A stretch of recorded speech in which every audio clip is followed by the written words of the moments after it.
Seberapa besar sih cinta kita kepada Rasulullah? Sekedar pernah mendengar namanya atau bahkan tidak sama sekali. Pengennya sih dapat syafaat, tapi kok tanggal lahirnya saja sering lupa. Sebagai muslim yang baik, sudahkah kita benar-benar mencintai Rasulullah? Seseorang yang belum pernah kita temui secara langsung, belum pernah kita lihat wajah berserinya, namun selalu kita mengharapkan syafaatnya.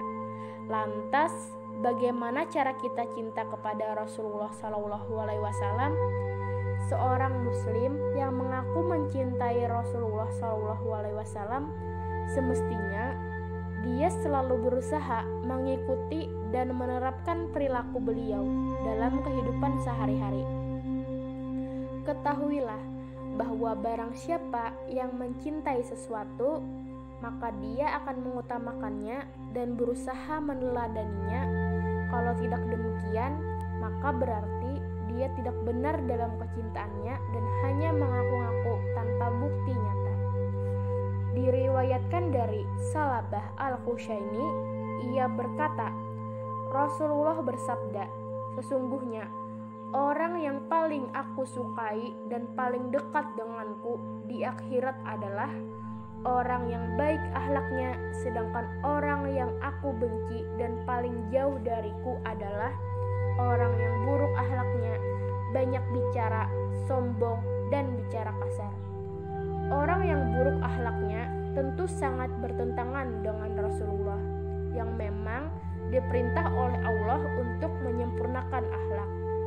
Allah menjadikan pahala bagi orang yang dengan tulus mengikuti Rasulullah SAW berupa kecintaan kepadanya karena ketulusan mengikuti Nabi SAW dapat menumbuhkan rasa mencintai dan dicintai sekaligus. Dengan begitu, sempurnalah proses cinta. Tidak cukup engkau mencintai Allah, Allah pun harus mencintaimu juga. Dia tidak akan mencintaimu jika kamu tidak mengikuti kekasihnya, lahir dan batin. Allah Subhanahu wa Ta'ala akan mencintaimu jika kamu membenarkannya, mengikuti perintahnya, menjawab seruannya, mendahulukan ketaatan kepadanya, meninggalkan hukum yang lain untuk tunduk pada hukumnya, meninggalkan kecintaan kepada makhluk lainnya dan semata-mata mencintainya. Inilah yang dimaksud dengan ikutilah aku, Allah akan mencintaimu.